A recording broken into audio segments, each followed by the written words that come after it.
What's happening, Panda Nation? Peter from Panda here. Hey, I want to show you my Amazon Fire tablet, and the reason I want to show it to you is because I'm actually going to loan it to my friend here for a while, and so I wanted to give it to you a little look and kind of give you some of my thoughts now that I've been playing around with this for a while. I don't know if this is still the latest version, but I think it might be of the Amazon Fire tablet here.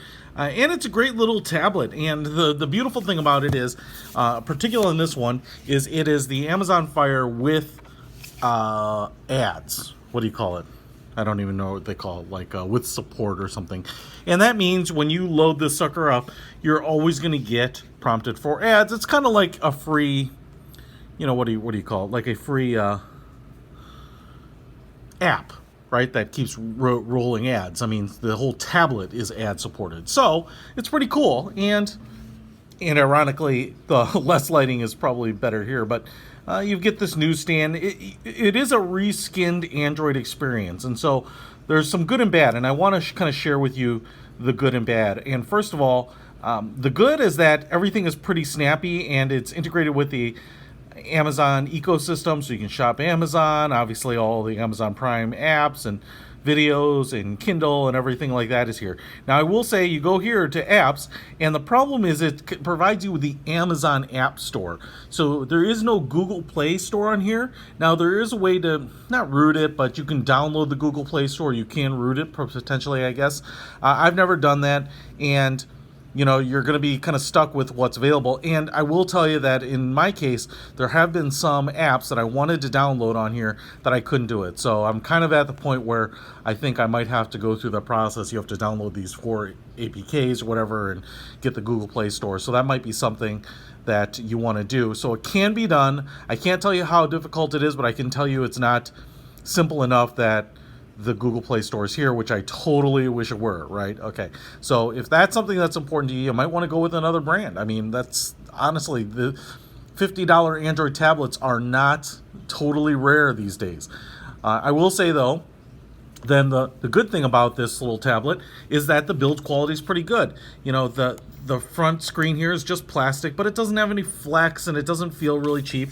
The housing here, the plastic, feels pretty good. Again, not a super expensive plastic or anything like that, but again, the build quality is pretty good, especially for a $50 tablet. You have buttons up here, the sleep wake button, right?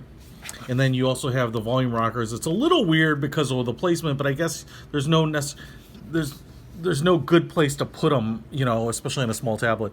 Obviously shows a lot of fingerprints, and so it's a little awkward, I think, for me when you're watching something like this to go up here and use the volume rockers, but down here it's even still a little awkward. I probably feel like it should be up here or over here, because when you're holding it like this, it just would make a little more sense. I guess if you could hold it upside down. I mean, I guess that's, anyway, it is what it is. I will also say here that there is a little port here, and I think that is for a SIM card, although I've never needed it or used it.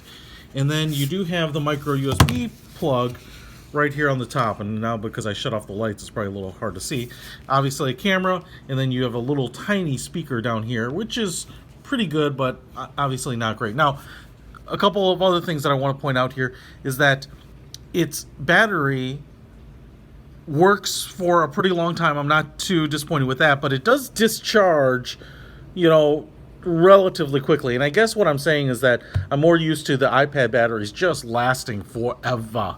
And what I've noticed here is that, see, 88 to 87, again, that's a little coincidental, but it wasn't that long ago that I had this thing charged to like 95%.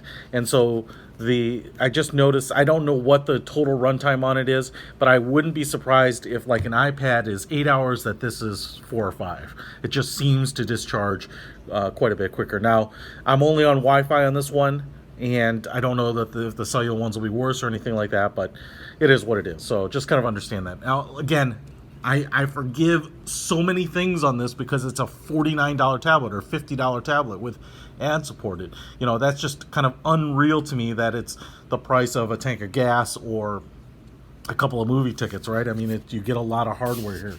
Now, I will also say here that it's a little bit thicker. So, excuse my fingerprints, guys. You're going to be able to Touch ID your way into my phone. I have this little silicone cover on my iPad mini here, and it is still, let me see if I can show you, it is still, even if I put it on top, thinner than the Amazon Fire, right? So the Fire is a little bit thick, but it doesn't feel unnecessarily thick. I mean, it feels pretty good in the hands, but compared to my mini, it's a thinner device. The other thing I will say, and you can probably see it right here, is that the mini, even though it's a small iPad, is significantly wider than the screen. Not necessarily wider this way. I think they still call it like a 7-inch screen, but man, it's just a lot thinner. It's just a lot narrower, and that creates not problems, but it creates a little bit different experience. And I will say though, it works all right. I don't have any problems with that. I'm trying to figure out where that the little browser thing is. I can't even remember what they call it, Silk or something. Oh, there it is.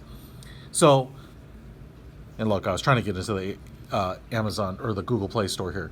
It's that you just have this compressed view because all of this up here is generally about the same as it is on an iPad or any other Android device. You really kind of lose that real estate down here on the lower portion. So it feels almost like a large phone, like a phablet, because of how narrow the band is. Now, if you're going to read a book and you're going to have it vertically like this, that's probably not a bad thing. It's nice and light. It's pretty easy to read, and the screen is very readable. But if you're going to do a lot of web surfing, or you're going to, I don't know, doing anything where bigger print or bigger images or having more image on the screen is important to you, that's something to consider, because as you might be able to see here, the resolution isn't amazing. It's not bad, but it's no Retina display. So the amount of info and detail that they can kind of cram into kind of this narrow band of a screen is pretty limited. So just kind of keep that in mind. Otherwise, it's been really great. I love the idea that it's a $50 tablet. I love the fact that I actually love the fact that it's in the Amazon ecosystem, because it's just, you have so many things, for me, that I'm already ordering, that I'm, tracking, that I'm watching Amazon Prime videos, that I'm downloading books in the Kindle app. It's just kind of nice that it's all there. Obviously, you can do that on any other tablet too, but it's already baked in here. But besides the screen size, which it's a little bit lacking because of the battery drain, which is a little bit lacking, the fact that it doesn't have the Google Play Store, all of those things I think are important things to consider when you're out shopping. I'll put a link to this Amazon Fire tablet below in the description if you want to pick one up. I think they are a great deal though, so I wouldn't hesitate to pick one up. Peter von Panda out.